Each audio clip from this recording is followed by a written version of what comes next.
This podcast is rated S for sexy and contains mature themes, explicit sexual content, and some freaky ass shit. So if your trigger warning list is longer than the schlongs in these books, protect your innocent ears from the salacious musings of this red hot pod. But if you're a pervy peach like us with one hand on your Kindle and the other between your folds, strap on, in, for the unhinged book club ride of your wet dreams. This is Between the Folds. Oh, and there's definitely going to be spoilers. Don't say we didn't warn you. As for the rest of you freaky little strumpets, let's get into it. Welcome to the club. Pull up a seat. Between the folds where the kings all meet. Welcome to the club. Let's slip right through. Between the folds where literature is blue. It's me, Lusty Lieutenant Lindsay, and nominee for the acclaimed title of Most Likely to Get Arrested for Fruit Fucking, serving as your commander in literature for the week. And I am here with the lovely Janitor of Joyful Orifices, Jess. Watch out, boys, she's measuring your scrotal length in subway increments. And Minister of Moisture, Elisa. cube art coming on display at a museum near you. Oh, hello. And just remember, as we give our overview, we listen and we don't judge. Except for when we do. This week's racy romp is Hounded by Produce by GM Fairy, which is a dope pen name. I assume that's not their real name. What did you think GM stands for? Grandmaster? Grandmaster Good. Fairy. Are they like a Dungeon and Dragon human? Great question. Great. We Just should saying. definitely ask them. Yes. Great moments, Fairy. Good mama fairy. All of the M words have gone from my brain. Masturbator? Yeah, I love that Glorious one. masturbator fairy. I like it. Yes. Probably just Really, like it's gonna be Gertrude like- Margaret Fairy. you Yeah, I know? was going to say it's going to be like Gina. Well, GM, if that is your real name, Fairy, thank you for bringing us Pounded by Produce. So this one is going to go out to all of our post-evangelical millennial listeners who grew up watching the beloved Christian propaganda cartoon, VeggieTales. That's right. We are getting into VeggieTales erotica in this episode, which is a statement I truly thought I would never say, but goddamn if I am not delighted it exists. So our story begins with our beloved friends, Bob the Tomato and Larry the Cucumber, aka Robert and Laurent, who are Catholic priests at a remote parish. They have been secretly in love for years, but their relationship is complicated by, celibacy and whatnot. They're in search of a cook for their little compound, and they end up with Emily, who turns out to be much more than just a cute kitchen accoutrement. As the Lord wills it, she is the missing piece of their divine throuple. When Catholic guilt and sex shaming threatens to tear them apart, an angel witch intervenes, cursing/blessing them to turn into produce under the light of the full moon. The only way to break the curse? Learn to express their true feelings to each other. And then, maybe, just maybe, that poly cucumber tomato fucking you've been dreaming about all these years but thought you couldn't have will finally come true. Who am I kidding? Of course it comes true. But be warned, this is not your average love story. In this vegetal tale, you're going to tackle religious trauma, resurface childhood memories, surprise yourself with the arousal you feel towards produce, and ultimately get what turns out to be a well-deserved happily ever after. Or maybe that was just me. I don't know, but let's get into it. I mean, there was definitely a juicy finish for all parties. So seeds are out in this one, folks. Seeds are out. And I don't mean like 86th. If you'd told me that my first 5-star read of 2026 would be an absurd little book about cucumber fucking, I get, right? Obviously, like, who hasn't fucked a cucumber? But like the tomato got me. Well, I'm sorry for you, Elisa. I'm just kidding. I haven't fucked a cucumber that I would admit on air.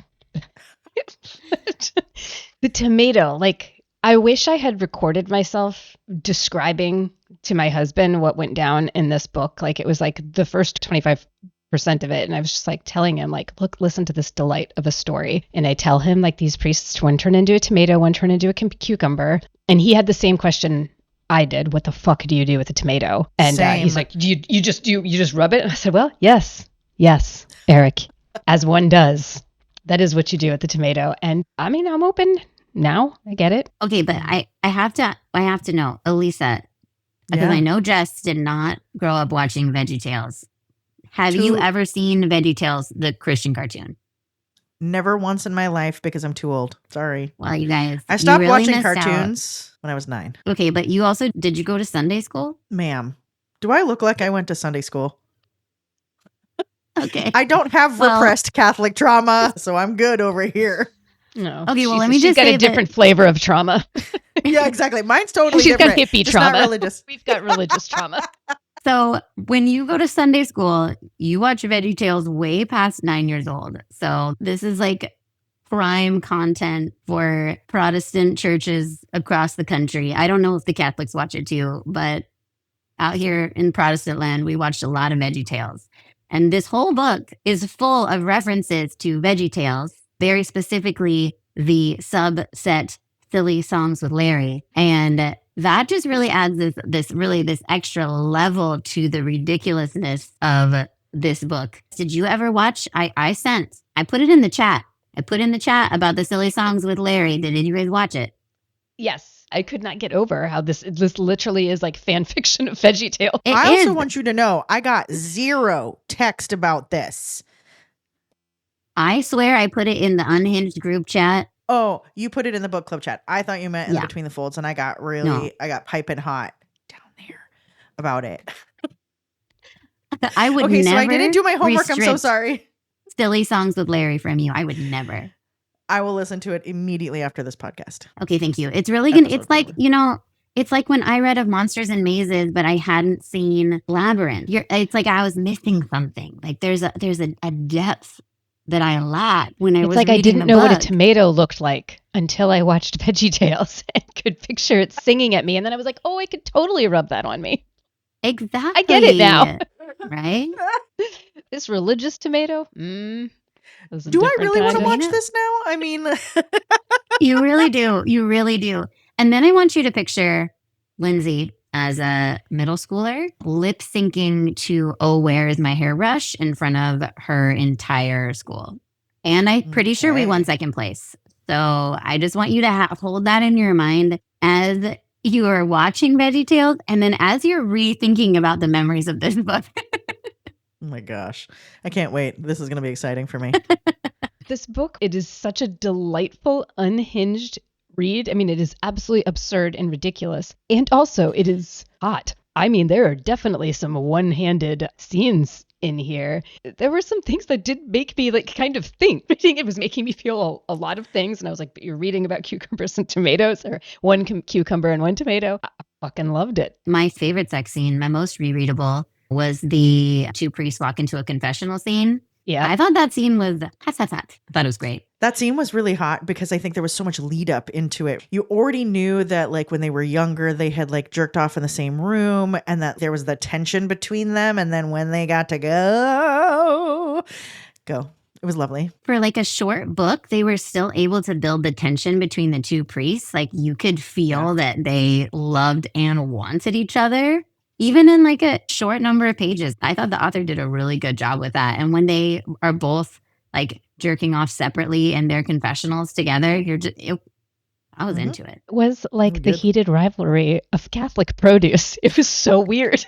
Would we feel the same way if we hadn't just watched, heated rivalry? Like, probably. I think like what I loved about it so much is it was so unexpectedly just delightful. It was just so silly and absurd and yet fun.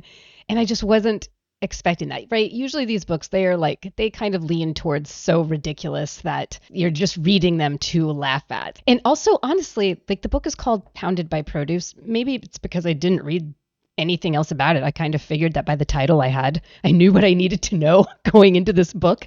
And so when I'm like starting to read it and I'm like, all right, okay, she's going to work for a Catholic church. And okay, these 2 dudes are clearly into one. What am I reading? It just... Yeah. One of my favorite emotions to feel is like just shockingly delighted, like by something that catches me off guard. And that is why I love this book. Was it a literary masterpiece? Nah, it wasn't written poorly, but points for the hot sex with vegetables. I'm going to second what you said because I was reading the book to start and I was like, priests? Isn't that a different book? And so like I had no expectation of this being it was set in a church. I had no expectation of priests, none of that. And so when that hit me, I was like, All right. Mhm. Throwing me for a loop here. Color me surprised. I'm in. I was like, all right, well, let's go. Let's ride. I was also super curious because once they became a cucumber and a tomato, my brain was, how are you using a tomato? How? What's happening? Yes. What is happening in this environment that we're using a tomato? I've never thought of a tomato as sexy. Not once in my life. Or tomato. Lindsay, stop It's it. such a bad rap being the least sexy fruit. It does. I was like, is It's it a not the cherry least tomato? Is it one of those sexy lumpy fruit. ones? Like, what do you think what is the least sexy fruit? We've been over this. A gourd. They're bumpy. They look like they have gonorrhea. Like, I just don't know. Yeah, but I don't hate something bumpy rubbing on me. Tomato feels something smooth. That feels weirder. I would take a gourd over a tomato. Tomatoes are kind of cool and they have smooth skin. You know, I see where Emily was going with it. Okay. I know this is sometimes like a pet peeve with people that I see in like romantasy land when they're like, ew, they mention calluses on hands. I love that. I once literally part of breaking up with somebody was because his hands were too smooth and that creeped me out. I like Soft a bit hands. of a callus, a bit of a roughness. Yeah, soft hands are creepy. Soft man hands. Yeah. So a tomato is like the fruit equivalent of The a soft man man's hand. Yeah. I'm going to go back to two things when we were talking about the ugliest fruit. Brussels sprout. I would also say an artichoke only because they're pokey. And so I understand you could peel away the layers like a little I flower think there's situation. also something sensual about eating an artichoke that makes up for it, but I am with you. Yeah, there's nothing about Brussels sprouts. I mean, yes, prepared well, they taste good, but they're small. They make you fart. Or like I think of farts when I think of Brussels sprouts, and that doesn't exactly. I do not have a fart kink, so I just cracked myself. Your OnlyFans won't be for farting in a jar, sending it to people. I mean, maybe I could fart in the jar if I was going to make money, if it's sure. But like, I do not want to smell any jarred farts or any farts. Period. Oh my God, we're the sexiest women. I just had a conversation with someone, and I am not shitting you. 3 days ago, and I also want you to know that this is the type of human I am. So just great. Someone had called me who I've known for a really long time and was like at a crux in her life, and she was like, I'm talking to my family and I have crazy ideas of what I want to do next. And I was like, what do you want to do next? And she was like, is it crazy that I just want to start an OnlyFans? And I was like, no, like go for it. And I was like, listen, if you want to fart in a jar and send it to someone for money, I am all for this. And she was like, wait, what? And I was like, what does it matter? So anyway, I want you to know that I'm a big proponent of farting in a jar and sending it on OnlyFans. You're welcome. I don't know if the market is already saturated for that, but whoever came up with that idea first is a true genius. So yeah, good. It was a them. stripper who did it. She made $200K. She sold a jar of her farts for like $200,000. Fucking goddess. Good for her. Mhm. Amazing. Okay, well, we were talking about unsexy fruits, but I was thinking to myself as I was reading this book, like a tomato wouldn't be my first choice. It's not going to be my go-to. And obviously cucumber, like that's been done, right? Easy. That's been done. Too easy. Easy. But let's say right now you have to leave this space, go to your refrigerator, Celery. find a fruit Couple or of a stalks, vegetable. I'd lump them together. Yeah. So Sorry, yeah. Sorry, so that what was are you gonna fast. I've thought about this. Yeah, that was really quick. I was gonna say, I was like, what are you gonna get? What are you gonna do with it? So Jess, Maybe I've done it celery? already. I don't know. You're gonna put two stalks Ayo. together? Are we're penetrating? Is that what we're doing? We're going to leave them, they're all attached to the bulb. What? So Okay. you just keep it, bulb and then bulb first. Bulb So is like the the head, whole- right? The whole stalk of celery, like the whole bulb of it? No. You're We all going- know how Okay, I because feel I about just stretching. got really. No, we all know how I feel about stretching. I'm not into that kind of thing, but I would just keep, I think maybe there's 4 stalks left on it right now. It wasn't like the most massive thing of celery, but that is what I know that I've got in the refrigerator right now that would work Okay. in a pinch. 4 stalks of celery. I Wow. love that for you. Excellent. Okay, Lisa, what's in your fridge? What inspires you in the produce department? Well, those are two separate questions. Like, what's in my fridge right now? The only thing that's in my fridge that is remotely that shape would be a carrot. And, carrots are just fine as long as they're not baby carrots. Yeah. I don't need It's a baby micropene. carrots. The micropene of produce. is That's baby right. carrot. I would zucchini You're it with all the me. way. Oh, zucchini. Okay. very cucumber. Yeah, because Right. it's Right. softer. Because that's the Mhm. thing that like is tricky about hard vegetables. They're hard, and sometimes you want something that's softer. No, Yeah. no. That is actually not. Sorry, now I'm You picturing want like it, like, trying to stuff some steel? flaccid thing inside of me.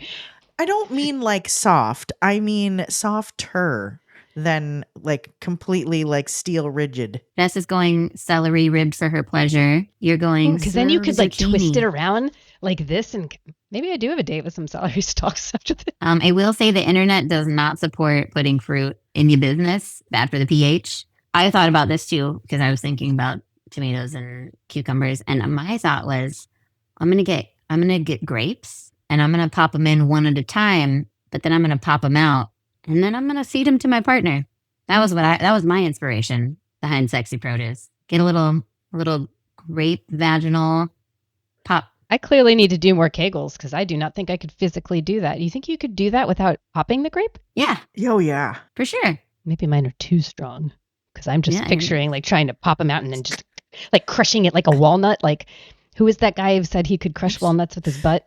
I don't know, He but was this an is delightful. 80s star. Lindsay, is this like your moment to do like the ping pong shooter Yeah, across the room and just be like catch it with your Mhm. mouth? And Andrew's running around to like Yeah, I mean, I was thinking it would be more like a delicacy and less like an arcade game, but like a sideshow. yeah. Well, we could try it a couple different ways and kind of see what Yeah, works. just see what comes up. Oh my gosh. I am so glad that I had to look this up because did you know I had not really done any half-cocked internet research, which is a surprise for me. And so I just accidentally did some now. Do you know that there is actually someone who holds the world record in walnut cracking with their ass? Oh, who are they? It is a Japanese man, and he has crushed things like... Wait a minute. So, Jess, are you in a private browser? Never. What do you think? Of course I'm not. Damn it. We have made this 13 episodes. Yours too. I think you should just leave it on private browsing all the time for your own safety, for the Yes. safety of Yes and yes. your advertisement. Goober. Shit. Mr. Cherry, that's his name. Cherry Yoshitake. He crushed 78 walnuts in 30 seconds. 78 in 30 seconds? 78 in 30 seconds. That's right. He put them, this is buttocks, not butthole, right? I think it's his glutes, not like inside. Thank God. It's not Okay, 'cause I internal. was It's, gonna be it's an external, like clenching between the cheeks. between the folds Yes, between the butt cheeks of of love. Mr. Cherry. Of love Okay, making. I'm not certain what these things mean. This is his records, a list of his records. Most walnuts crushed by sitting down in 30 seconds, which is 75. Most dried peas moved using a straw in 30 seconds. So like Like blowing we just on them? blew on him. With his butthole? Or was he clenching the... I have no idea. Or his Longest only record time to butthole dunk related. a biscuit. Wait. How do you take a breath with your butthole? Please. Look it up, Jess. All right. Okay. I think he's a renaissance man. He has many talents. It's not all butt cheek related. You know, this guy he's got many talents. Oh my gosh, please. I'm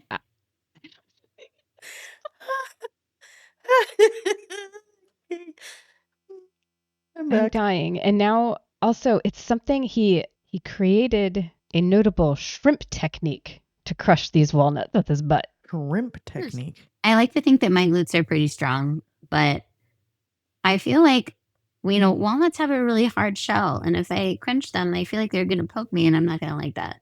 You know? Yep. Yeah, no. This sounds painful. It sounds like a painful world record. Also, how Yeah. big are your butt cheeks? Yeah. I mean, I think I could get a walnut in there. Yeah, but 78 of them? Well, I don't think he I does don't think them it was all at I think he once, does or it was one at it? a time. But it's 30 seconds. He just How kept many? You're not shooting you're him not, out, shooting him out. You're not, even if you were doing one at a time, like that's longer than 30 seconds, people. I'm just saying. Anyway, how did we get on this roadshow? Like, what's happening? I'm not sure how we got here, but I I'm do loving think, it. yeah, I'd like a refund. He didn't move the peas with his butt. He just moved it with a straw. this tells I feel me like that that I we could need to do. we need to be more creative about things that could be a world record. Like I could be in the Guinness book if I could just come up with a weird ass thing that nobody else has yet done, you know? I mean, grapes in your vagina fed to your partner sounds like you could. I mean, I don't know if that's a Guinness World Record or if that's more of an OnlyFans variety. Like I could send my little grapes out into the community. I could freeze them, you know, send them on dry ice to my various enthusiasts. This is how I know I'm not bisexual. Ugh. I could get, You haven't I even could get by with tasted a what I lot of have to things. offer, Elisa. How do you know? I don't want to know. That's how I know. Oh, well, you're lost, just saying. Yep. I I'm need gonna beta say it is. testers for my product. Hit the like and subscribe button now if you'd like to be a beta tester. Oh, I hope they like and subscribe. My feelings will be hurt. Okay, Lord. so I do think this is a good time for half-cocked internet research. I didn't mean to get here, but I did do some half-cocked internet research related to, of course, putting vegetables in Your your body, gooches. which is not recommended by science. But I did. There's Hey, we Three learned things. put a condom on it. Yeah, 3 things I found though very important. So this is from Reddit, and I really appreciated this woman. She starts it with, "So I may have put a cucumber in my vagina," and she says, "I was extremely horny and I just lost control, etc., etc. Anyway, now I'm worried and it's something I never want to do again. Any advice on how to clean out my bad leftovers from cucumber other than just showering and cleaning it normally?" But this made me think in the book when she gets aroused by the cucumber and the tomato, they spill their seed on her, and then she's like cleaning this like cucumber and tomato seed off of and out of her body. And so, you know, this woman on the internet also did that. And this lovely person, Life of Lady, says, "Did you wash it first? Even if not, pretty sure it was cleaner than 95% of the dicks in the world. Hope you only ever have the elite 5%, never one that makes you wish for a clean cucumber." I just thought that was so sweet. Gross. Like, that dirty ass cucumber, it's cleaner than 95% of the dicks Yeah. in this world. Yep, I support that math. The other thing was apparently around the year 2017, there was this like viral thing going around on the internet called the cucumber cleanse. And so what you would do is you would peel a cucumber and then you would stick it up in your hoo-ha and you would twist it around. And the length of time recommended was 20 minutes, which is, I feel like a long time. Wait, are you cleaning the It was cucumber or are you cleaning your innards? it was supposed to getting clean. cleaner.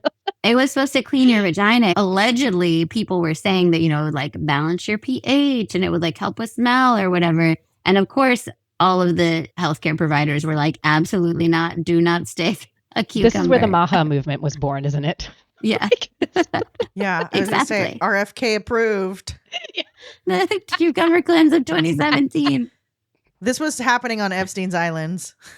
Oh, That's where it For started. sure. for Oh, sure. God. They're like, ooh, I want some cucumber juice, if you know what I mean. But that led me to this other thing, which this is a real thing also, called vajacials. Have you ever heard of a vajacial? Is Oh that my just like giving God. yourself a facial with semen? No, it's like a facial for your vagina or for your vulva, really. So like you go you care for the skin on your face. So it's about like caring for the skin and the area of your vulva. And so it's like about I like use the honey pot stuff. trimming and applying moisturizer and doing all of these things. So you can get them done professionally, like in an office, in a salon, or you can do them at home, just like a face facial. So What the fuck is the matter with people? I, like you, Self-love, Elisa. Look it up. you want yeah, you Self-care. want to pay someone. No, stop. You stop. You stop. Stop. Stop. vajacial. I didn't look if there's anywhere locally that you could get one done, but there are places that you can get one. Think about it. I mean, I guess No, I'm like- picturing like, they do like beard oils and stuff. So maybe it would be something like that where they just like comb things through, tidy things up, put a little, I mean, moisturizer things like that feels like that's definitely going to fuck up your pH. The only thing I put on there is like my honey pot pH balancer, which is just like little foam cleanse. Well, that can be part of your vajacial that you do at home. You know, Okay, maybe well, you I'm do gonna start some calling it a vajacial trimming. now. You can do some trimming. You just clean it with some gentle soap. You can pat Do it you dry. You know, you tell it nice things. Blow on it. But your vagina doesn't even need soap. Just so we're on the same page. And yes, I use soap. But I'm just saying, like, you don't need it. Just in case there was any like question where you're like, oh my God, Elisa There was doesn't use definitely soap on her questions. I was hooch. like, so we know who has a stinky vagina. Hey, that could be really But good for my great business. I do think it is like self-cleaning, right? It's like you're actually disrupting your pH because your system is designed to clean itself. And if you are trying to overdo things, then it's kind of like when people who use too much hand sanitizer or antibacterial soap, you're actually killing the healthy germs on your hands or something, and you're defeating the purpose.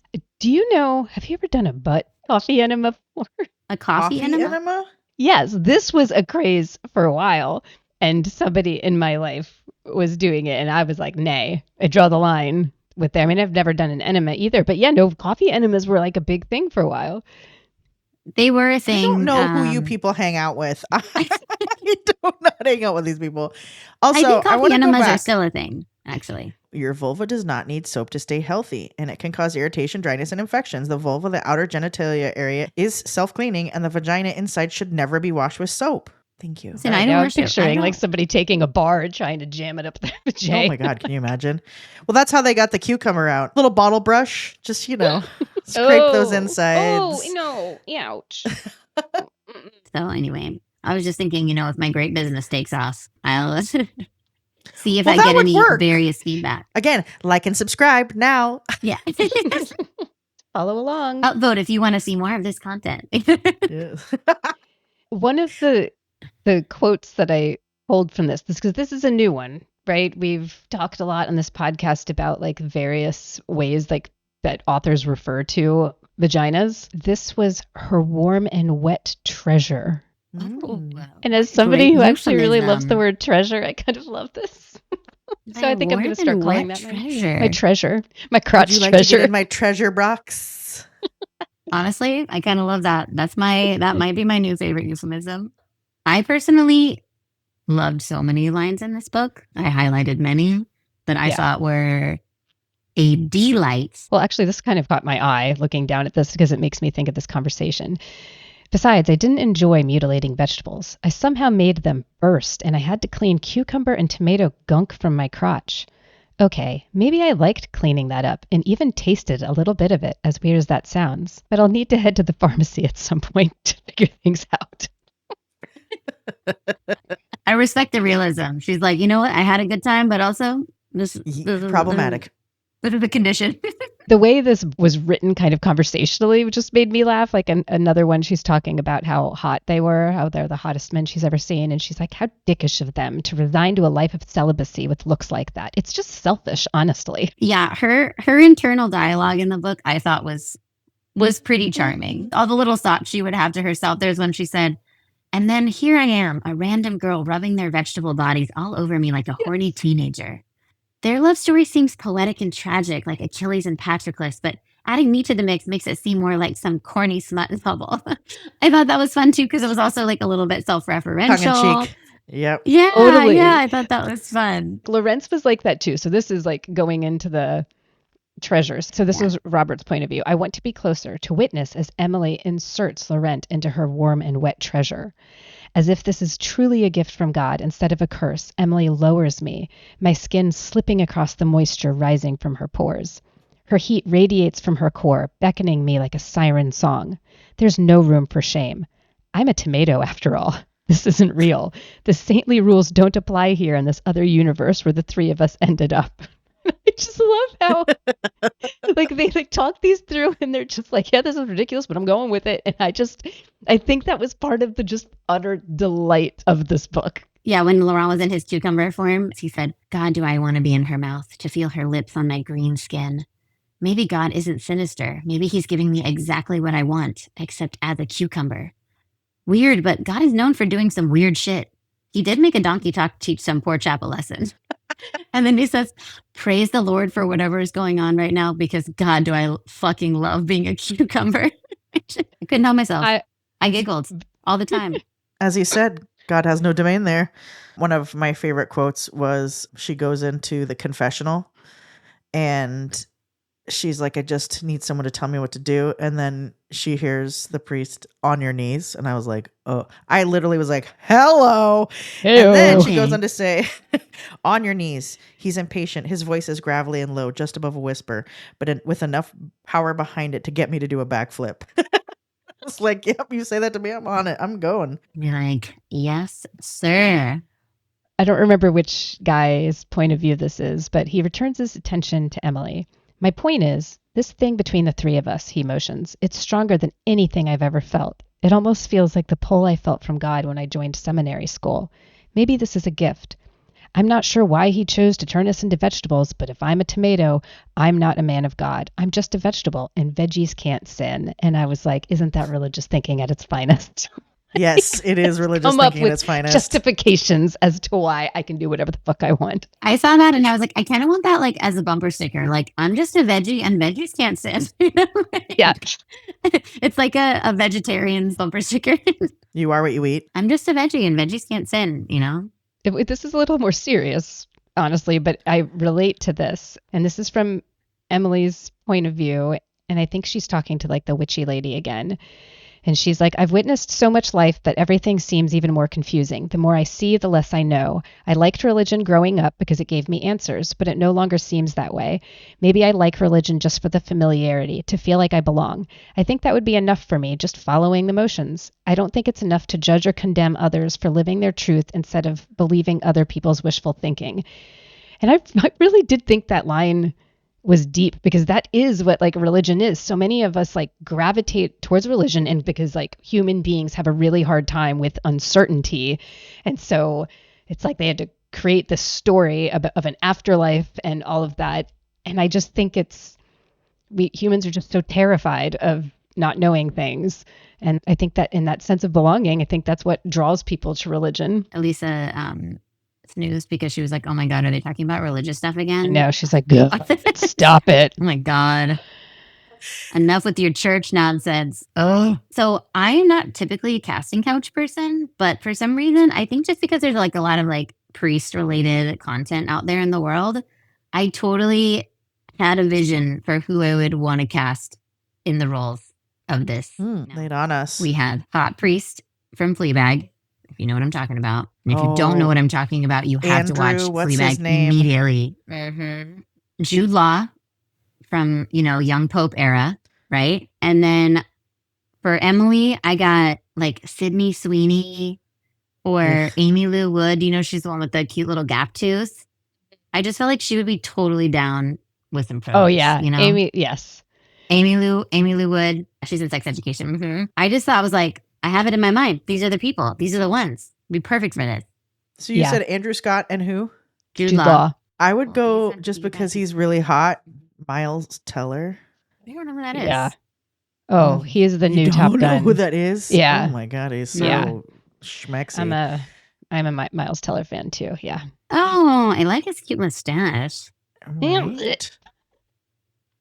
I do not like mustaches. Lindsay does. She can have all the mustaches. I like him without mustache. I like facial hair too. Who else? Oh, he's too baby face without the mustache. He looks like a little child. Oh, you put the mustache on. Henry Cavill would 100% be. I mean, everything, always. We have to branch out from Henry Cavill sometimes, There is no branching from Henry. Nope. Yeah, I agree. Why fuck with perfection, Lindsay? Sometimes we like to try new things. Some of us like variety. Nope. This is like a weird line, and it sparked a story. So her brown hair blowing in the breeze, the way her breasts and ass stick out from the side. So when I read that, I was picturing then like side, like you're looking at me like breast sticking out from an arm and like ass sticking out. And it made me think of, I have this friend who, she has the most beautiful walk. Like she just sachets, right? And when she walks, like just her hips go, and it is so sexy and beautiful. And one time I was like, what the fuck? How does one learn to walk like this? I don't remember who taught her this, but she was like, you pretend that there are balloons on your side. And so you like sachet with the balloons, and then you picture that. And so she told me this, and I went out and had a tequila tasting one night.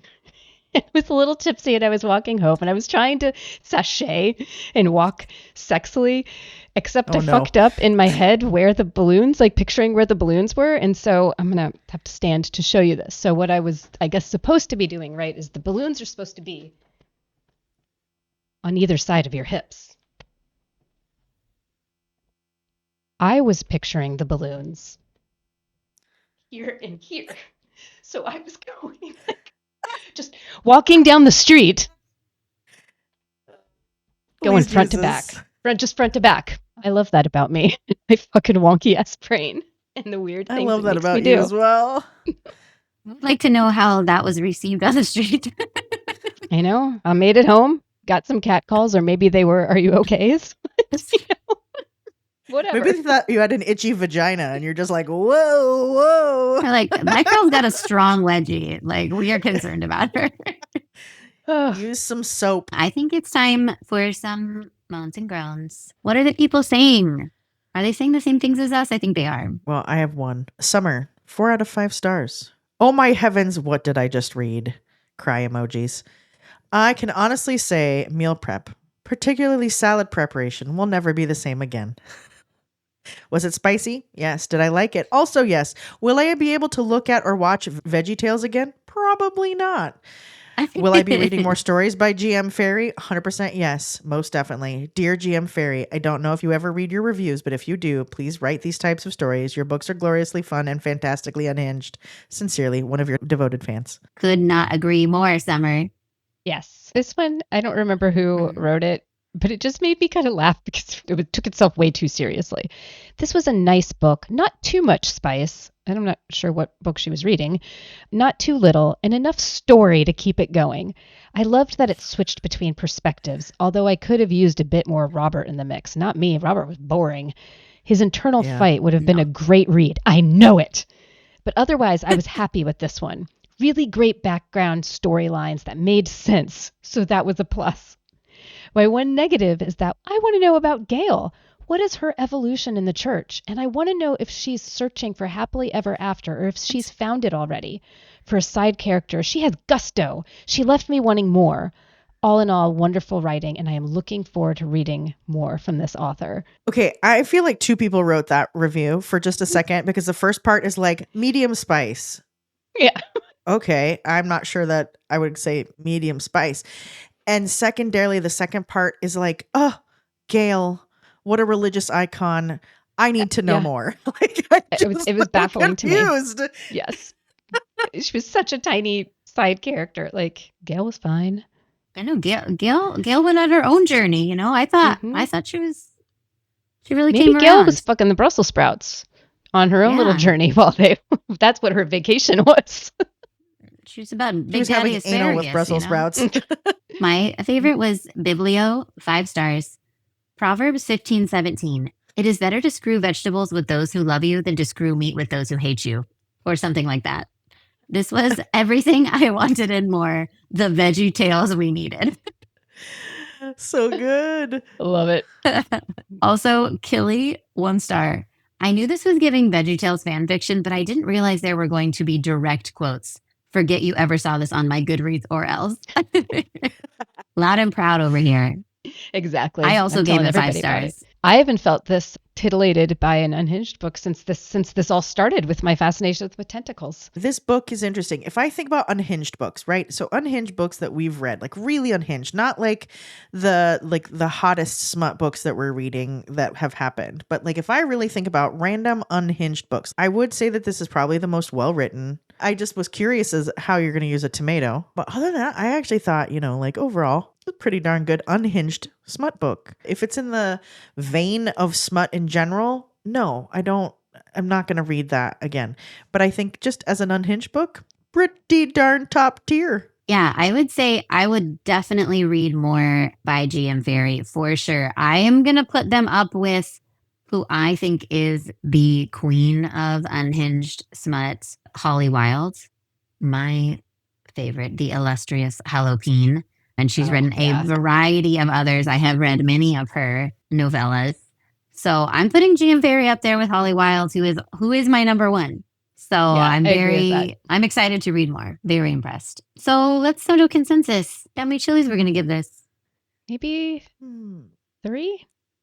2.5. I was thinking 3. I was thinking 3 chilies. I mean, it's a short book, but we got a good amount of sex scenes in a very short book. Yeah, done So well. I would even maybe go 3.5, honestly, for chili. Yeah, I could do that. I wouldn't, though. Okay, well, we're going to stick with I'll settle 3 on then. 3. If you're going to increase to 3.5, I'll settle on 3. Yes. Okay, and what about moisture, Minister? 2? 2? 2 for me. Yeah. Ooh, I'm gonna go with like 3.5, maybe even 4. I thought those last 2 scenes. I thought the back half of the book had some good ones. I would reread honestly all the sex scenes in this book. I thought they were all great. I already have. So I'm. What's your orgasm tally? Focused on my pleasure, not counting. I was winning with orgasms and just being in the moment, not worrying about how many there were. These reviews are backed by science. We have tally marks. We have graphs. Graphs. No, so we're gonna be split, because we can't always agree on everything. Well, I depending believe on what where we've you're done at. every other time is the average, so it would be like 3 and 3. Okay, well we'll allow it. Well, ladies, what's on our nightstand? Well, this is the end of season 1. It's my TBR for next season and all of the other things that I'm still reading in between unhinged smut. There's just regular smut. So get ready for season 2 is what we're saying. There's going to be smut. Hopefully it's unhinged. Maybe it's not. We don't even know yet because we haven't even read the books. But get excited, you guys. Between the Folds season 2 coming your way. Releasing in August. The dicks are weirder. The smut is smuttier. The jokes are funnier. Hopefully, The same. But you're going to love it. We hope to see you there. See you there. Thanks for listening. Well, we hope you love this smutty adventure as much as we did. If we made you laugh, blush, or question your search history, hit that like button, subscribe, and leave us a glowing 5-star review. It helps more freaky little strumpets find their way to us. Got an unhinged read we need to tackle next? Slide into our DMs on Instagram at Between the Folds Podcast and share your filthiest favorites. For more information, past episodes, and all the juicy details, visit us at www.betweenthefoldspodcast.com. Until next time, we'll see you between the folds. Okay, bye. Okay, bye.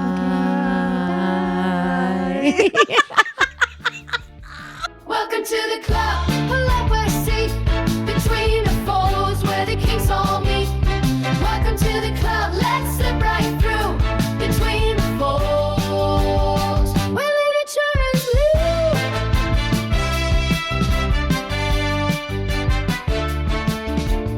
This podcast is for entertainment purposes only. The views and opinions expressed are our own and do not reflect those of the authors, publishers, or any affiliated parties. We are not affiliated with or endorsed by any of the authors, publishers, or products mentioned. Yet. Listener discretion is advised due to adult themes, language, and content.